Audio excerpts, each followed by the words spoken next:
tell. Without, like, I'm saying if I didn't get to look at it, just off the smell, I can tell you, like, oh, yeah, this is Bubba. Blindfolded. You know what I'm saying? Type shit. Like, if I'm smoking it, you might be I know Bubba.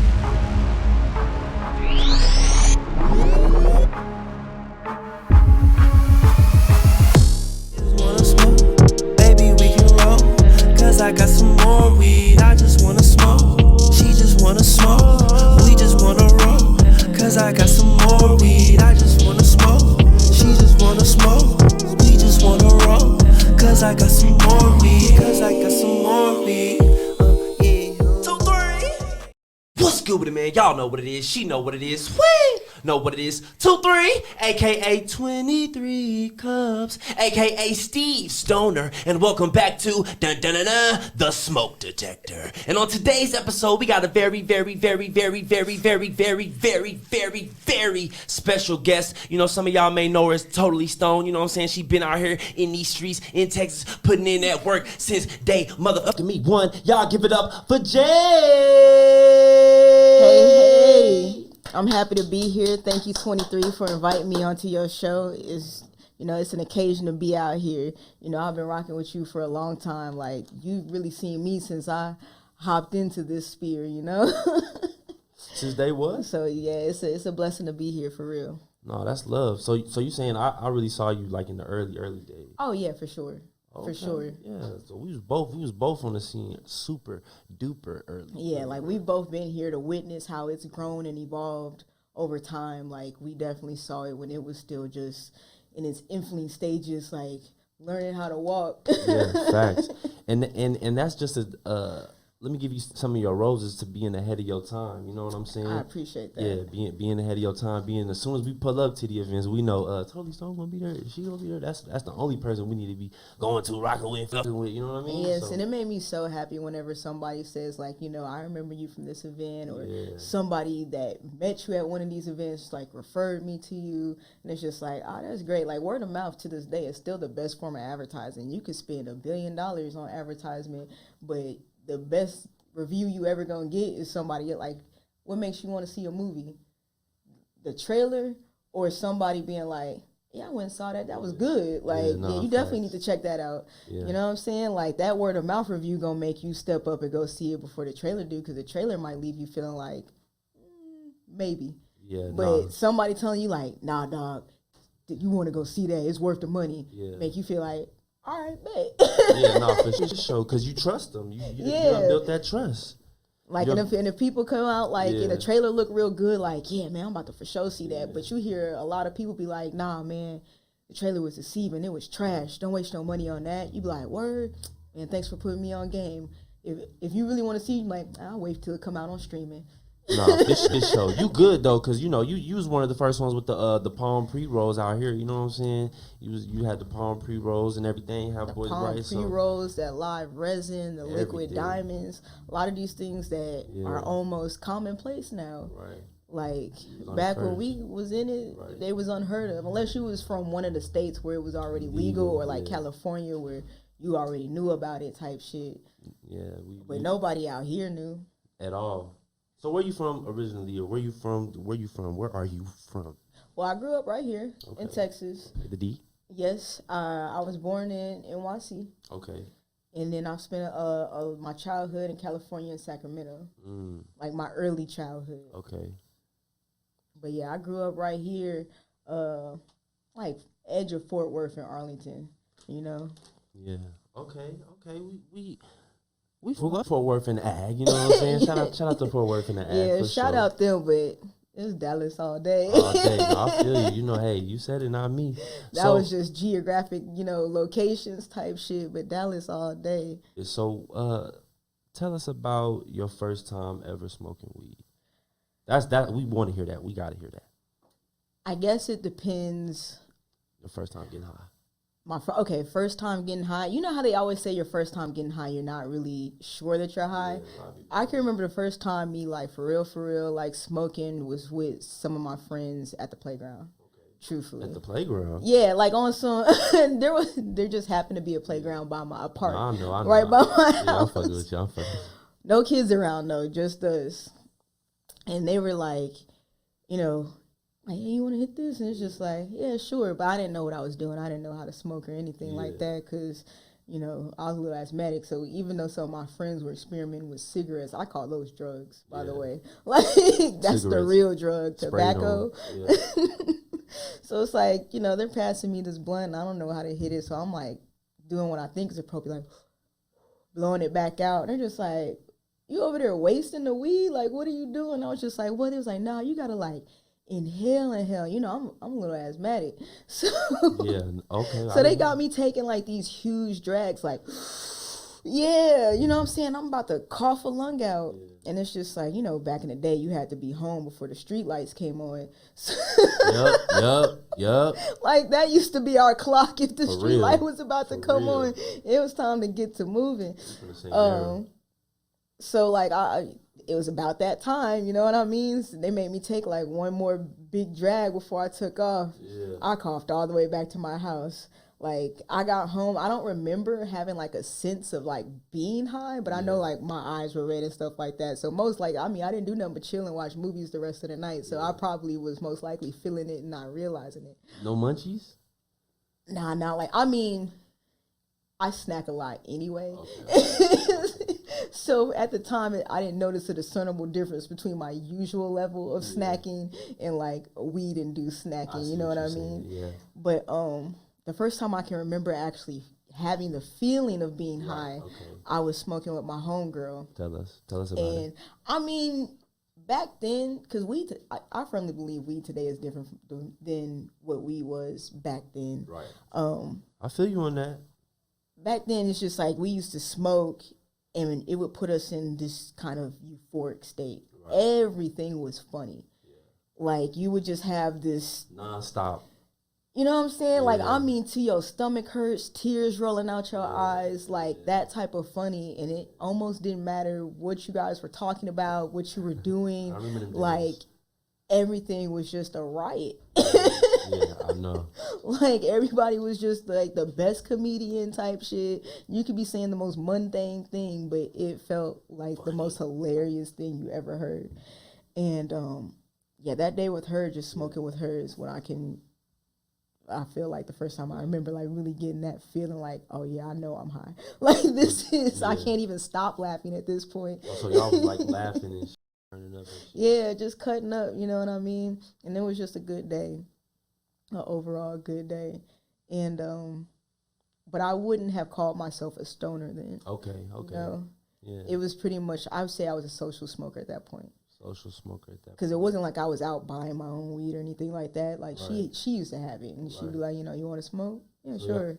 So y'all was like smoking purple swishers like every Friday or something like that? Type shit, you know what I'm saying? Back before I knew what good smoking was. Before I knew to put the swishers down. So what was y'all? Okay, so what y'all have in the swisher? Was it like Reggie or some Cornington? Or like, what was the strain, you know, back then? At that particular point, I couldn't tell you. What I can do is fast forward a few years to the college years where when you became a stoner. When I started transitioning to being a stoner, facts. So my ex at the time, like, I used to smoke with him and his friends, you know, and you know, it's the same thing on some real just like kicking shit, like constant kickbacks and stuff like that, chilling, listening to music. Things of that nature. And one of his friends was like the plug. You know, and he used to stay with like all the best stuff, you know, Blue Dream, like White Widow, like all the stuff that was like the top strains back then. So we were smoking like what people call exotic now, you know what I mean, is what regular weed was to us at that point in time. Right. Like, we didn't consider it exotic. It was just, this is what's on this is weed. This is what's available out here. We was always smoking good. I mean, don't get me wrong, corn was still a thing that existed, but we never touched it. But, so that's when I got into smoking, like, I would say heavy. Right. I still didn't consider myself a stoner at that time because it was still more social, like whenever I was around them, I'm smoking. I consider my transition into being a full-blown stoner when I actually started, like, buying my own weed, smoking by myself. You know what I mean? Like, even back then, I would always, like, shop for sativa, indica, Because, Yeah. you know, I want my sativa during the day. I want my indies at night. You know what I mean? When I'm getting ready to, like, turn down for the day, let me start smoking this, relaxing. But if I want to be up during the day and functional, I'm going to want this sativa. So I used to always ask my dude, like, you know, what do you have? And I would get quarter of this, quarter of that. Keep it balanced. Quarter buyer. 2 strains. What would you say your favorite strain is now? Or, like, your favorite indica or your... Okay. My all-time favorite strain is Bubba. Which one? It doesn't matter. Okay, anything crossed with Bubba. Anything. I love Bubba. It's always been my favorite. I know it from the smell, the taste, and the high. You might be on to something. That's hard. I like that. Okay. That's my all-time favorite strain. So platinum Bubba, purple Bubba, you know, whatever they want to cross it with, I fuck with it. And I actually enjoy coming across new variations and trying them out, you know? Yeah. But, yeah, I used to like to smoke.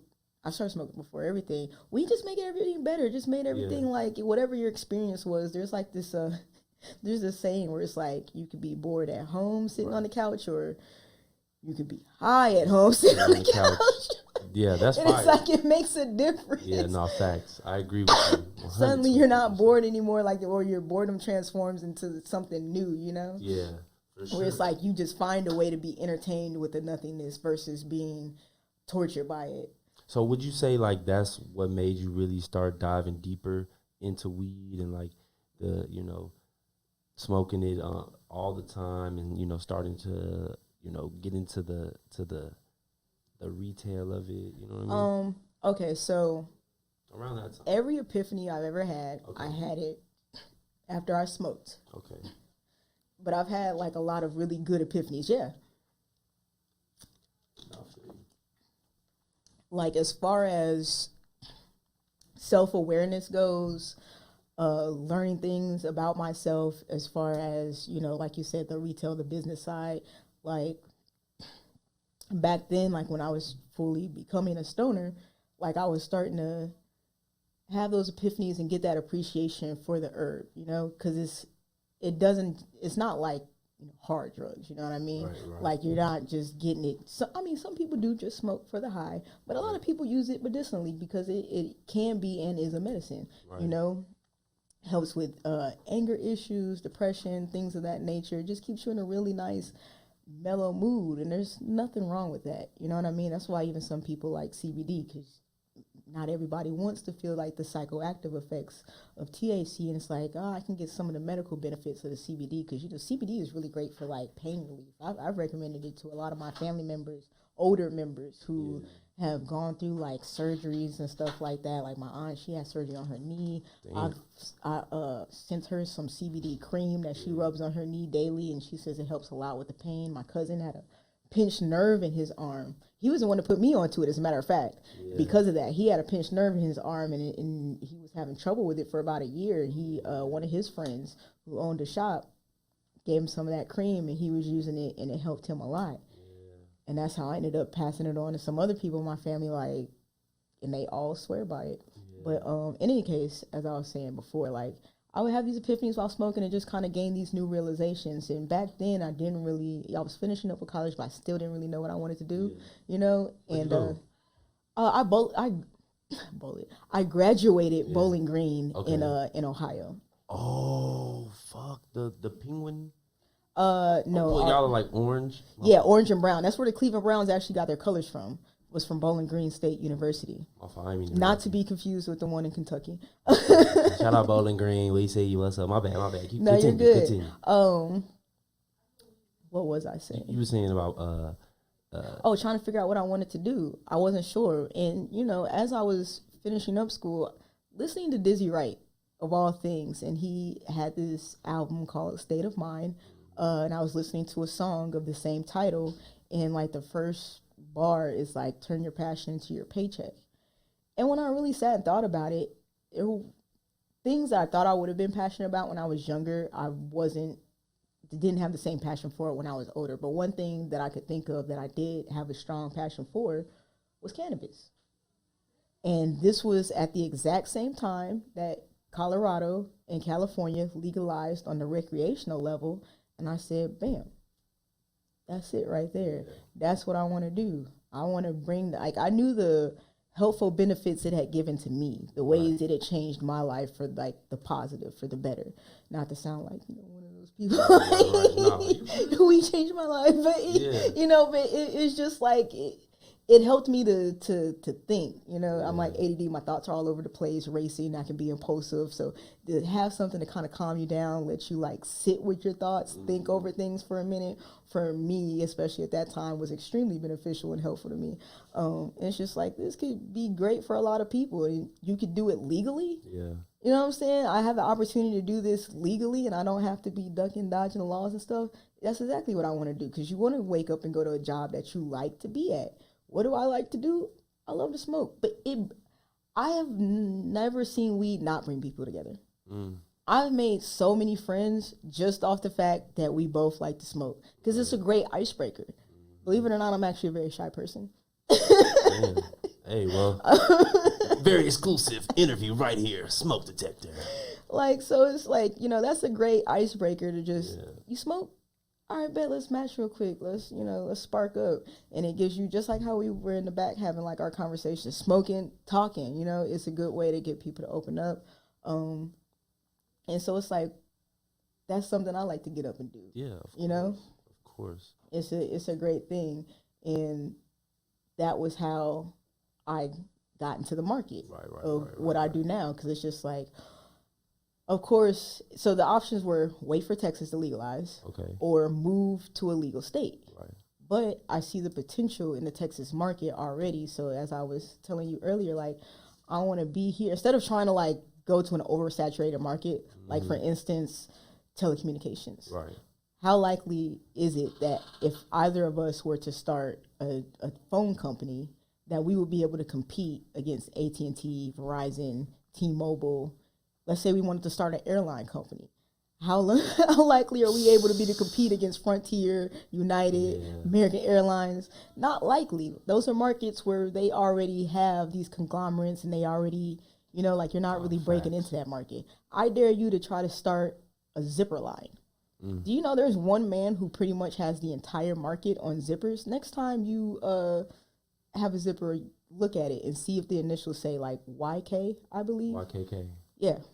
It's on almost 99% of zippers come from this one man. That's crazy. And he has a chokehold on the zipper industry. And I would dare anybody to try to get in on that industry and get a significant slice of that pie. You know what I'm saying? Enough to make it worth it to be in it. So it's like here in Texas, at that point in time when I first was inspired to do it, it's like the pie was wide open.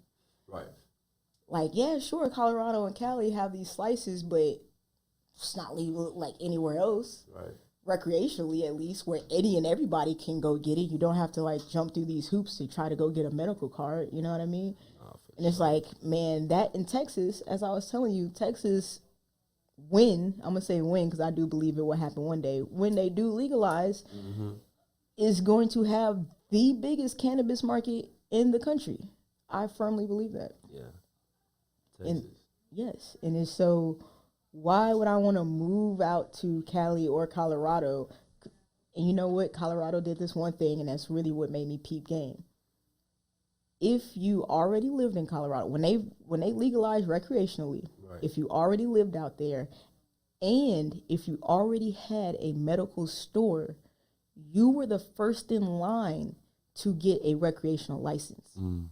There was a 2-year wait, like they put a 2-year ban on any new people applying for a recreational license. Right. Only if you already had your medical license in the state and were operating in the state could you then go apply for a recreational license for those first 2 years. Imagine if Texas did something like that as well. Yeah. Why would I want to move out here to Cali or to Colorado, where for one, you got to wait 2 years to even move to Colorado? Like, they're already letting you know you don't have a shot for these first 2 years.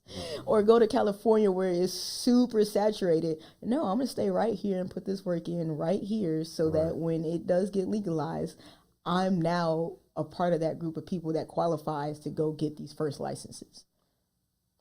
Amazing. Y'all make a round of applause for that. Because you feel me? I think a few people, you know, they say they want to do that. They're vocal about it, but, you know, you're actually out here for a reason. I try. Yeah. And it's you know, of course I want my own store. I want to open up my own store. Yeah, but back when I first started, it's just like, okay, I'm not gonna let waiting on that stop me from getting in on it. You know, so it's like I started off because like, what's the best way to learn the business?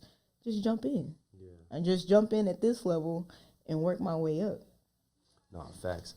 When you said that, you're right. When you said that, though, I'm high, so I just thought about just jump in, and then it's like a pool of sharks. But that's what people be thinking, you know what I'm saying? Instead of just jumping in and going for it. Yeah, you just got to go for it. You got to see what you can make shake. You know what I mean?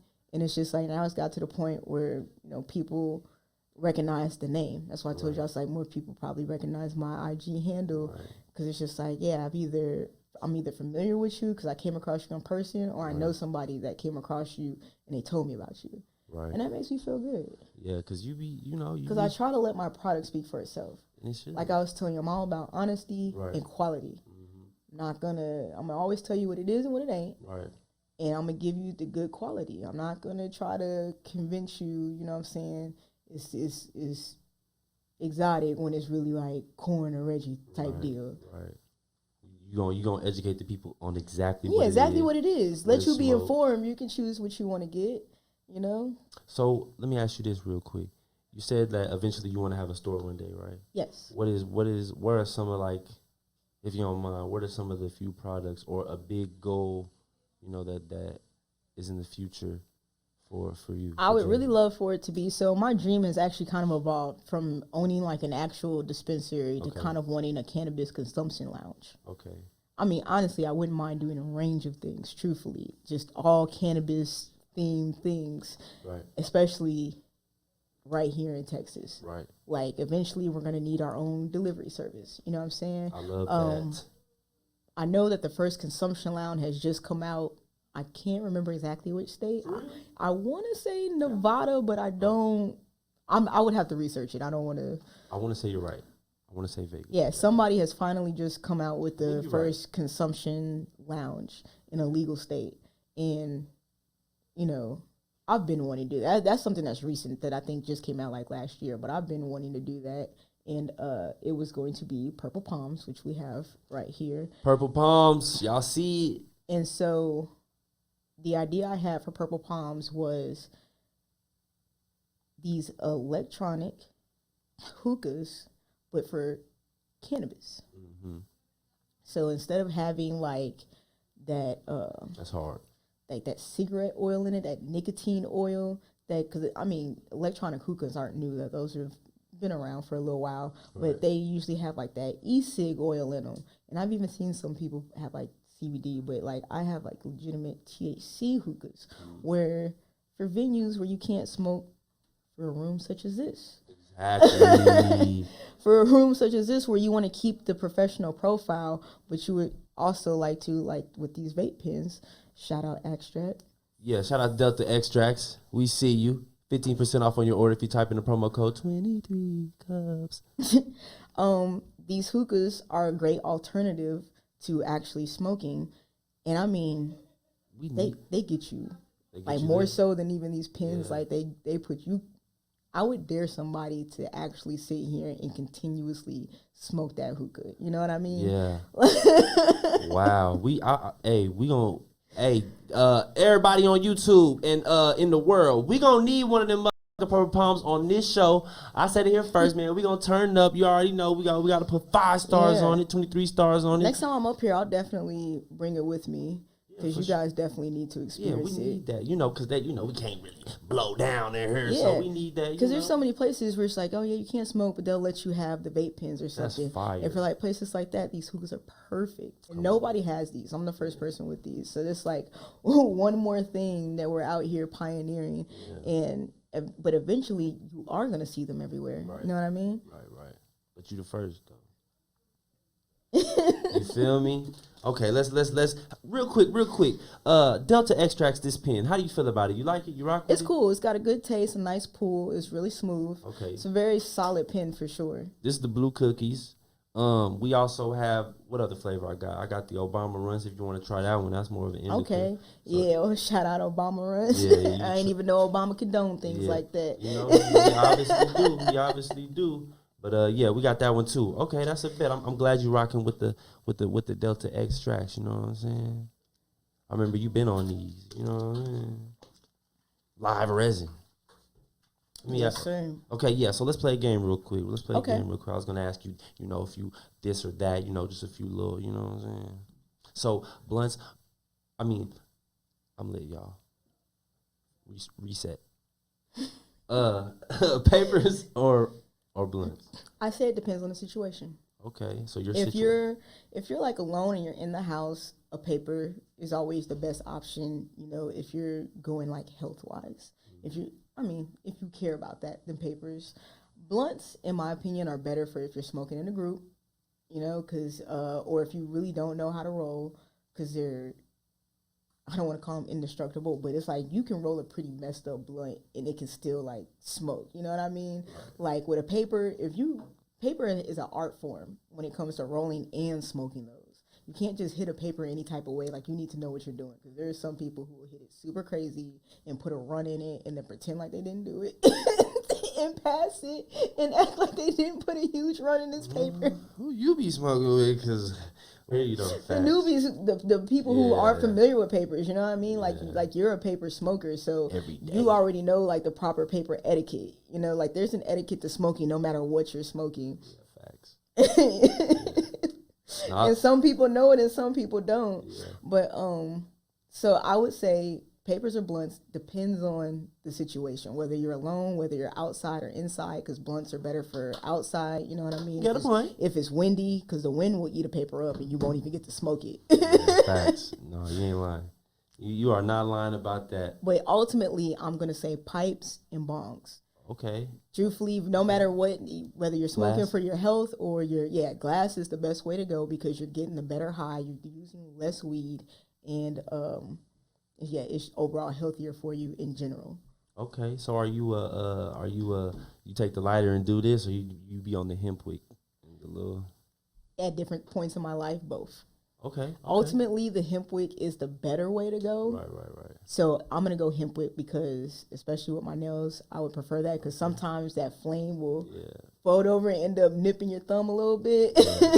Eat up that thumb like it did that like joint. Like if you got to light it at an angle, you know what I mean? Yeah, no, that sucks. Okay, sun-grown or indoor flower, what do you prefer? What is the best? Man, there's two sides to that coin as well. So I think California is the best place to grow weed. For whatever reason, the sunlight, the soil out there is just superior to anywhere else. Technically, with the sun-grown ones, if you're doing it right, you can get you some really, really, really good dank buds off of sun-grown. You can never truly imitate the sun's light with a lamp. And all day, every day, the sun is always going to be the best thing for a plant versus, artificial light. So really, if it's done properly with a real expert, sun-grown is the best way to go. But what you're getting on the market these days, everybody, I wanted that indoor, let me get that indoor. You know what I mean? So it's like that's what they go for, just off of, because you can fixate everything better with indoor. You can have it regulated down to an exact science, like the nutrients, the amount of light it's getting, the humidity, like everything. You can have it down to an exact science to where you're replicating the same type of bud and the same type of grow every time. Yep. You know what I mean? So again, it depends. Okay. I feel that. Are you gonna go liquid diamonds, or are you gonna go carts? Liquid diamonds in a cart. Liquid diamonds in the cart. Okay, talk to them. Yes. I would say the liquid diamonds in the cart is the best way to go, because that's the closest to smoking an actual blunt that, in my opinion, that you can get with carts. Yeah. You know what I mean? Next to the THC hookahs I have, because those are stronger than smoking a blunt. Those are hitting a dab off the rig, truthfully. Shit. But liquid diamonds, I remember I laid myself out smoking it one time. I was just puffing it like it was a regular freaking vape, and then like after like maybe 5 minutes of just like constantly pulling on it, I was like, boy, like I feel like I ate an edible. I was like, yeah. Would you rather what? So yeah, out of that, what's your favorite? Do you like drinking THC, smoking it, the vape, the diamonds? What's your favorite? like smoking it just because I've gotten used to it in a social aspect. You know what I mean? Like back when I first became a stoner, I used to smoke it before any and everything. I used to smoke it when I woke up, do the wake and bake. Used to smoke before my shower, smoke before I ate breakfast. Shower, you know, like whatever it was, smoke before I go work out. Wait, hold on. We gotta hold on. I'm sorry to cut you off, but y'all realize what you just said, right? You said I wake up, smoke. I smoke again before I take a shower. I go take the shower. Smoke again before I go eat the breakfast. Well, it wasn't a blunt every time. This was back when I was more so on like the pipes and stuff like that. So it's like more like wake up, smoke a bowl. I'm about to say, I do like the same before shit. the shower, like you know what I'm saying. I gotta smoke a bowl. Hit the same bowl, you know. Yeah, like I wanna be high when I eat my breakfast because the food's gonna taste better. Yeah. I want to smoke before I work out because it just helped with my breath control more.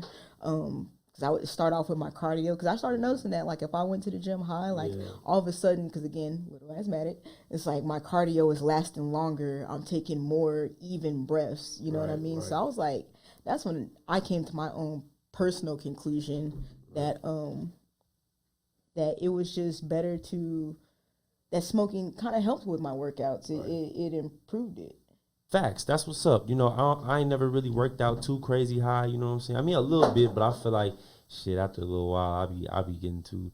Man, I need to go record or go do some shit like that. You know. And that's where I'm at with it now. Yeah. I don't smoke like that anymore. Now I can pretty much just like before bed or throughout the day. Like if I'm socially smoking, like now, I would say that now I'm kind of more back to the social smoking than I am before the.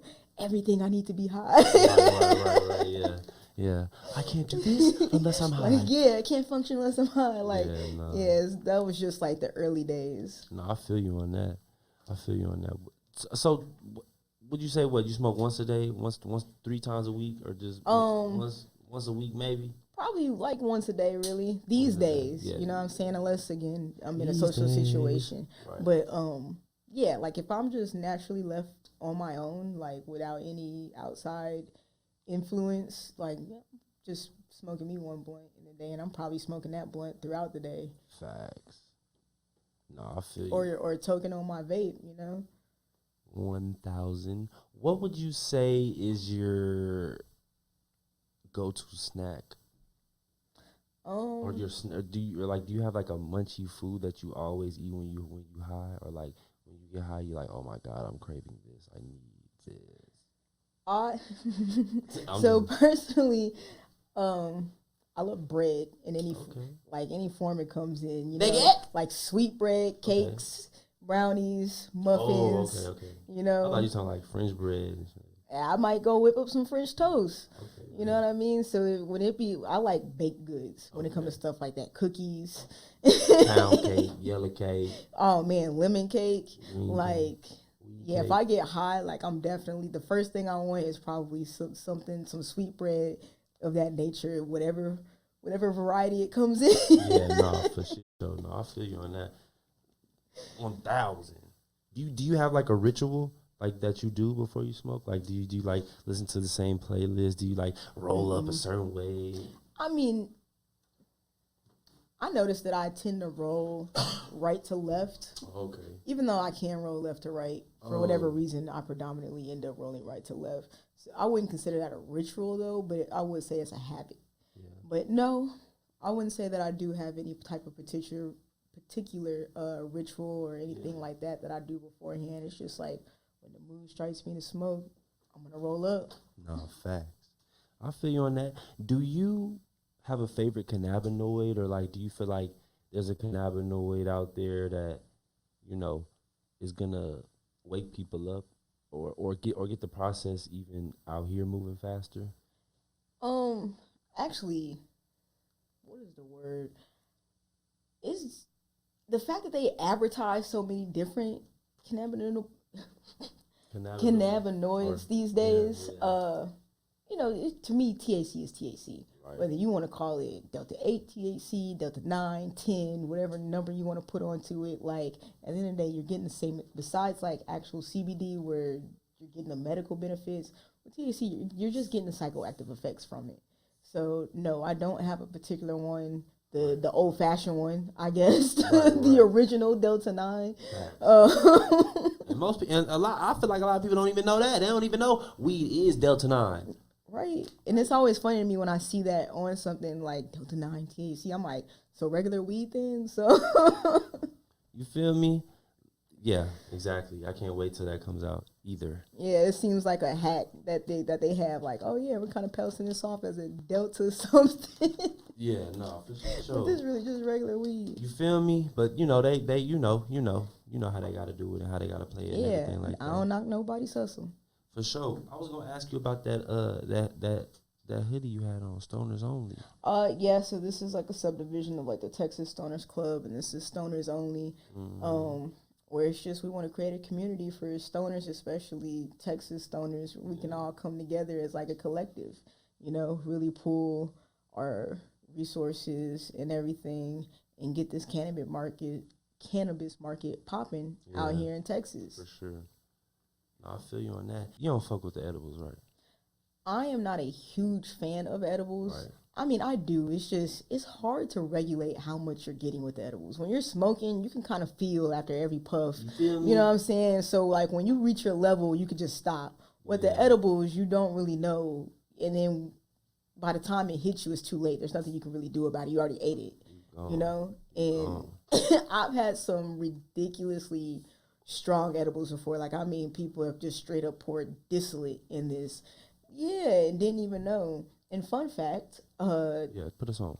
Chocolate, when combined with THC, amplifies THC. For whatever reason, don't know why, but it amplifies it. So eating chocolate edibles hits even stronger than, like, let's say a gummy or something, because the way that it binds together is just stronger.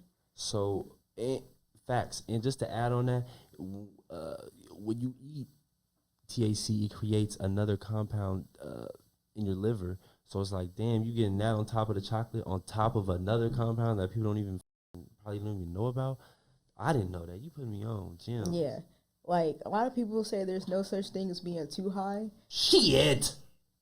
Edibles disprove the fuck out of that. What? Like, eat too much of an edible, like, your ass definitely gonna be way too high. You've had a God help me moment where you've like, damn, I gotta go to the hospital. I'm too high. My heart racing. Yeah, bro, and only off of edibles. Yep. And it's like, bro, this is too much. The only thing you can really do truly is go to sleep. Yeah. That's really the only thing that you can do, is find a way to get yourself to sleep so you can wake up kind of like on the other side of that. And some people be high for days, ate so much that like you wake up and you still feel it. Maybe not as intensely, but enough, you know? And that's why a lot of people, after trying them for the first time, they don't want them no more. Shit, yeah, because like your first time is almost always like a traumatizing experience. That sucks. Like Kendrick that said when the first time he said he smoked a blunt and they laced it, and it's just like, that's why he doesn't smoke now. It's like, I understand if somebody laced my shit with hard drugs like that, I wouldn't want to try it either. Nah, I feel you, Jay. I don't mean to interrupt you, but something that's funny, what y'all can't see, is every time we shoot the smoke detector, my boy Matt in here, and I hear him pop open that edible bag, you know what I'm saying? He get lit with us, man. So shout out to Matt in the building. You know what I'm saying? Yes. If you can find your perfect dosage of an edible, like one particular edible where you really know how much of it that you could take and be good, then yeah, I recommend edibles all day long. So all you got to do is just eat your little something and you good. And they last longer than if you were to smoke. You know what I mean? But for the most part, I don't like them because you don't know what you're getting, especially homemade edibles. That's the worst. Those are the worst. Because they really have no idea what their dosage is. And so it's such a Russian roulette with those. Those are. Yeah. I thought I almost died one time from eating one of them. I was in the bathtub like, help me, Jesus. Yes. Yeah, like I'm talking about, my heart was beating so hard I could hear that bitch. Type shit. Yeah. And that's not fun. At all. That's not fun at all. Y'all gotta do y'all research, man. Y'all can't just be eating any and everything, because first of all, you don't even know if the weed grown right and who grew it. and the intention put behind it. And then now if you taking that weed and it's sprayed on or some bullshit and then you making some edibles with it, oh, you fuck yourself up. Facts. And that's why I can offer like product security with everything that I do. Talk A to little me. known fact, I actually have a couple farms in Oklahoma and in Grass Valley. Yeah, shout out Hemp Heart, shout out Humble Harvest. What's up, y'all? Hemp Heart, Humble Harvest. So it's like I know exactly where my plants are coming from. I know there's no tampering. I know exactly where my carts are coming from. Like all of my products have like that quality guarantee. You know, like I said, honesty, quality. Like I don't want to put anything subpar out there. There are some people who don't care. All they care about is the price point, so they'll go for whatever's cheap. Right. I know a dude right now, he's so mad that I won't like collaborate with him, but I'm like, you don't care about quality, so I can't collab with you because you would put the whole brand at risk behind trying to make an extra dollar. What is that extra dollar in the long run? Nothing. If you lose all your customers, you know? Facts. Facts. Because when I want to get high, I want to think about, you know what I'm saying? I want to think about going to you. And I don't want that reputation ruined. Yeah. When people mention my name, it's always because, like, yeah, she carries, like, a high-quality product. She's consistent. That's the number one thing they say about me is the consistency. Other people are so off and on with it, but you hit me up, I have it. No, for sure. And, like, when you hit me up, yeah, I got it. No, for surely. What was we smoking on earlier? Some pecan pie? Pecan. Yeah, pecan, however you say pecan, I say pecan. Yeah. You know what I'm saying? We had some pecan I pie. say pecan pie, yeah. You know It depends on what I'm talking about. Yeah. When I'm talking about pie, it's always pecan pie. Yeah, that pecan pie. Actually from the one in OKC. Okay, big facts. I was with it. It was smooth. It was light. It felt nice. No anxiety. It was quality. I had a little flavor up in there, you know, a little nutmeg, pecan, earthy. You know what I'm saying? So Steve's A. Oh, real quick. I was gonna tell you real quick when you was telling about the edible story. Steve's edible. A lot of people don't know this. Or they think I'm lying. So if you light a joint or like a big ass blunt or a joint, whatever, and you smoke half of it or a quarter of it, and you put it out and you eat it, you are going to be high. A lot of people don't believe me, but I believe you for the simple fact that all the smoke that was hitting the herb towards the back of the blunt could have decarbed it. Exactly. And if it decarbed it and you eat it, you are going to get high. That's what I'm saying. Put them on game, man. We literally decarbonizing. Yeah, I've never done that, but try it. I only did it because the police, you know what I'm saying? But, no, I feel you. Yeah, and I had by any means, you know. I had some gas the next day. I don't know if that's too much information, but it did smell like straight weed. I promise. No, I'm not trying to be funny. I'm not trying to be nothing. Like, have y'all ever had a fart smell like weed? A fart come out smelling like blue cookies. A fart that smell good. I'm telling y'all gotta try that shit. That is funny. It was a king size joint. All right, Jay. We gonna go ahead and get up out of here. Tell them where to follow you, where they can find you at. You can follow me at either Purple Palms Hookahs or at Toadily.Stoned, and that's totally spelled TOADILY .stoned, and that's my IG handle. You can get in contact with me. I can hook you up with whatever you need. You can join up. You can come out to Creators Don't Die if you ever want to try out these hookahs. Yeah. Shout out Meg. Yeah, pull up to Creators Don't Die if you ever want to try out the hookahs, man. And I appreciate you, 23, for having me on your show. Like I said, it was a blessing to be here. I got you. I had to hook you up with some of these. And appreciate the merch, too. Shout out Extract. Delta Extracts. You know, just want to show you some love. Yes, thank you. You've always shown love to me. You know, toss me a little gram or something here and there. Always with the pre-roll. Always shown love. So I got to make sure the love is shown back. You know what I mean? So y'all make sure y'all follow her. Appreciate y'all for watching. Dun, dun, dun, dun. The Smoke Detector. Bitch!